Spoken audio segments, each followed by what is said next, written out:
Hey everyone, welcome to the first episode of the All Things Footy podcast, hosted by myself, Ethan Reich. A little bit about myself. I'm a 20-year-old kid from New York, Queens, for those wondering, and I attend St. John's University. And I'm actually here right now because I'm actually a resident assistant at St. John's University.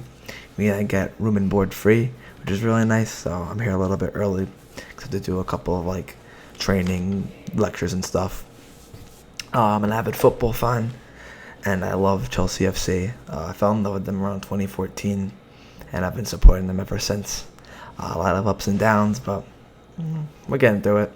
I expect pretty high things from us this year. Not too high as the last couple of seasons because the team isn't as strong in my opinion, but still, I expect a pretty good year. A better year than Manchester United, for example. Let's talk about them. Crazy day in the Premier League today, and I thought, what a great day to start the podcast I've been wanting to start for a while now. I think today's been a godsend in terms of content to talk about. We had Manchester United versus Brentford, which is the main game I want to talk about today.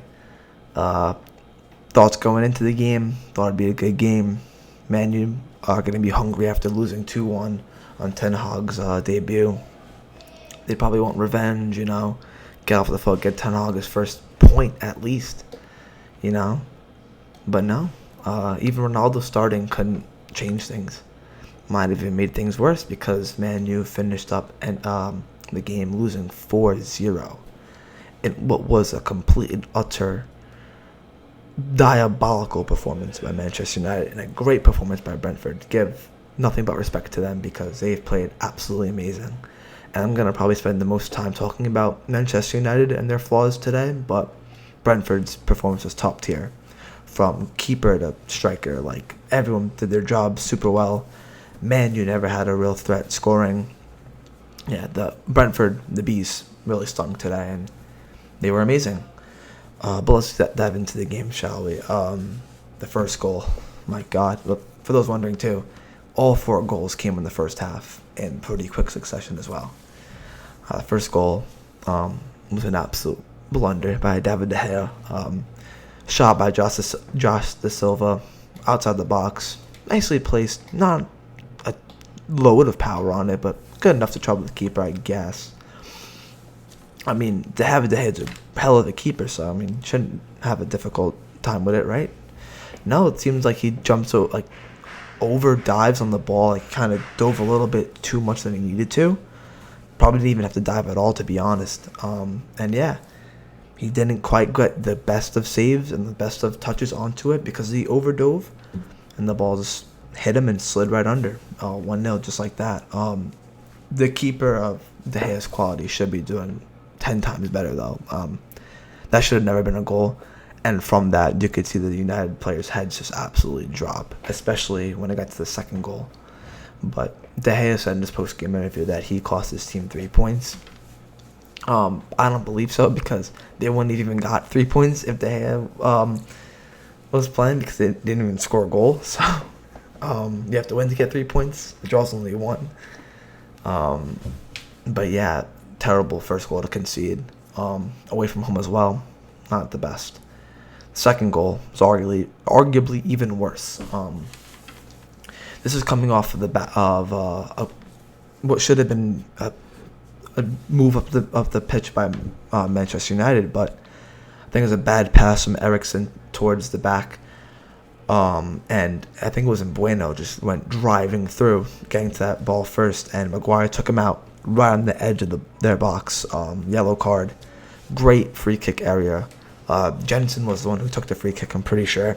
Placed it right over the bar. And from that resulting goal kick, to pre-phase this, Man U played, I believe, a 4-3-3 around there. And it was Ronaldo, striker, Rashford, Sancho, left wing, right wing, and then Bruno, cam. But they also played Eriksen. And Eriksen's more of a cam than a center mid. But Bruno was there, so Eriksen and Fred played the center mid.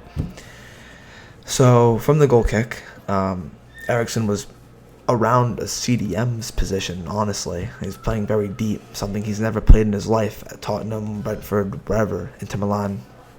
He's never played as a deep playmaking midfielder. He's always been center attacking, maybe center mid, but mainly center attacking midfielder, right behind the striker, feeding the wingers and the striker, assists, even some goals. He's never been a deep midfielder, I guess, until today. And that inexperience showed on the second goal, but you can't really blame him, as De Gea played him a ball right up the middle from a goal kick. Not like De Gea to really play it out from the back, but I guess that's Ten Hag's instructions on him. Ball came to Eriksson, tried to play it to Delo, the right back, and caught out by Jensen, who just took the free kick that went over the bar. Intercepted, 3-on-2 right away, shoots, scores 2-0 in 15, 18 minutes, something like that. Poor. I see a lot of people blaming Eriksson for the goal, but you can't really blame him. He's a cam playing a CDM. It's very different. He's used to the ball, like a through ball running through, having the chance to create for his strikers and wingers. He's never really dealt with the ball with a man behind him on his own edge of the box like that. He's never been the player to make a decision like that. And for you players out there, you have to know who you're passing it to in each scenario. A striker's not going to be confident with a man behind him at his own edge of the box. You know, he wants the ball through or to his feet with his back to goal, not his back to his own goal, or facing his own goal, rather. You have to know your players and know your players' strengths and weaknesses, and I guess De Gea just didn't do that. And you should just be getting it clear, regardless of what your manager's instructions are. Just get the ball clear.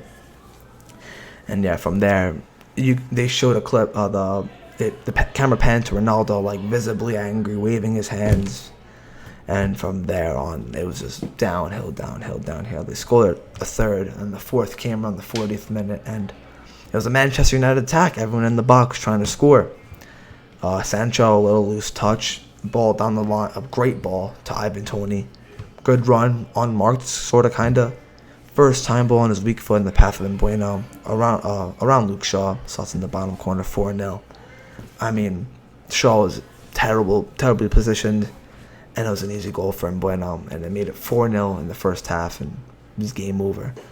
Again, I was in a college lecture, watching this game unfold. I turned it off at halftime. I'm like, why waste my battery percentage on this? This game's over. Like, all I saw at halftime was ESPN FC, 1-0 down, 2-0 down. Is United finished? Will Ten Hag remain to the end of the season? I hope he does, because it's kind of like the same as Arteta for Arsenal, who we're going to talk about next. He has a very big task at hand, a very big job very big task to assemble to get Man United back to the glory days, because they're a long way off it. I mean, even as a Chelsea fan, we won the league with Sarri, and the year after we become what, 9th? I think the same thing happened with Conte. We came like 6th and then won the league. Like, a lot of ups and downs happen around the top teams sometimes, but not like what's happening to United. I mean, this is a team 15, 20 years ago at the top of the world, like arguably the most decorated club in all of sports in the world. Like, and now they're probably have a better chance of finishing the bottom 6 than the top 6 at this rate. I mean, it's sad. As a Chelsea, Arsenal, Tottenham fan, you could all laugh and hoot and holler just like I've been doing, but I want to see the Premier League as, competitive as possible, because that's what we all watch the Premier League for. Any team could beat any team on a given day. I mean, we've seen it happen before. We saw Villa almost beat City last year at the final game to almost give Liverpool the title. Who knows what would have happened then?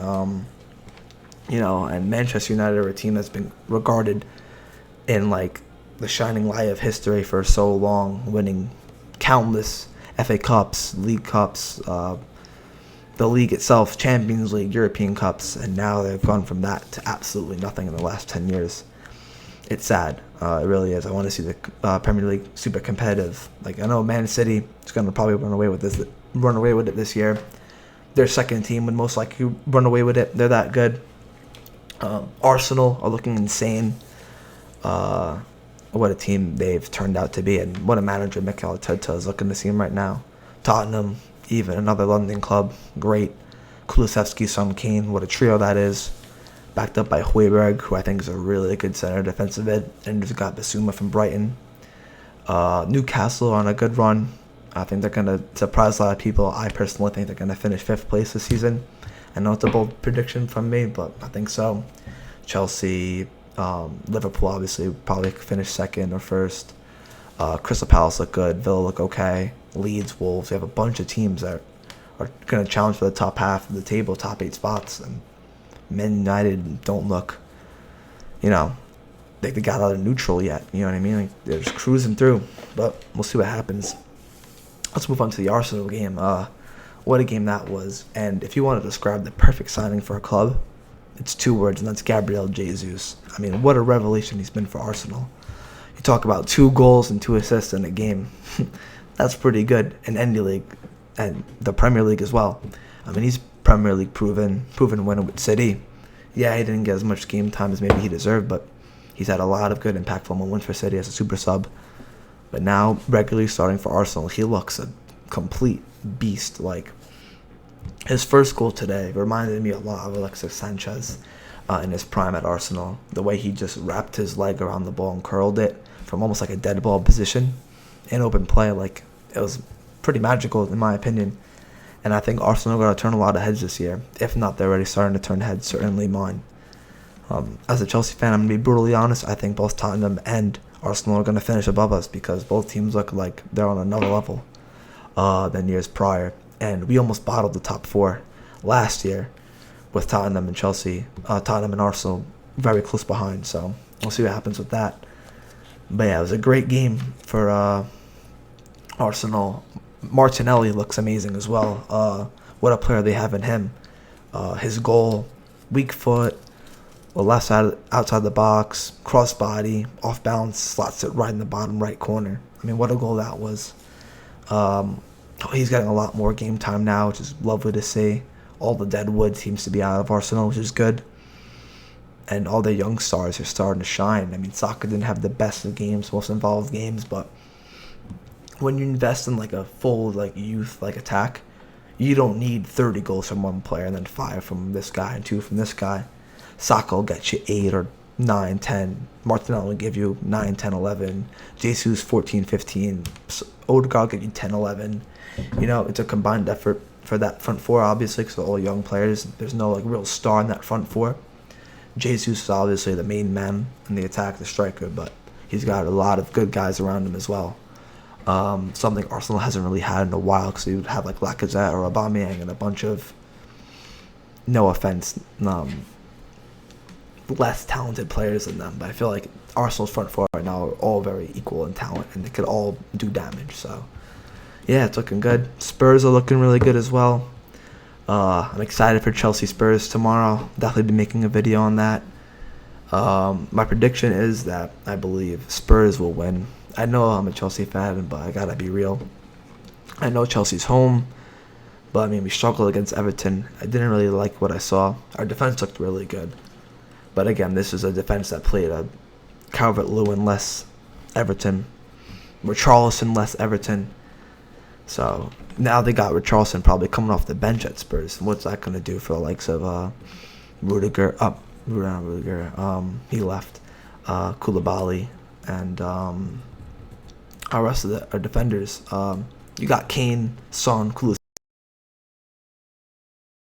off. Kane and completely changed the dynamic of that attack, and we'll see what that does to Chelsea's defense. But I personally think they're going to lose that game. I'm going to say 3-1 to Spurs. Yeah, it's going to be a good one, though. But yeah, what a day in the Premier League. What a great day to be a Manchester United fan. You could just ask my friend when he texted me at halftime saying he never wants to see a Manchester United player say the word Manchester ever again. It must be tough seeing how your backyard rival is light years ahead of you in talent and performance. And you have the history debate. You could win that history debate all day long, but that's not going to get you anywhere in the future. Man City are levels ahead of Man United. Every Arsenal, Chelsea, Spurs all look good. And yeah, it's going to be a very interesting Premier League season. I'm excited to see what it holds. Especially, I'm excited to see if Ten Hag will remain at Manchester United. I'm really unsure. I hope he does, because you have to give managers these big tasks ahead of them time to create what they want. There's so much that needs changing at that club. Like Rashford, I'm sorry, he looked pretty bad today.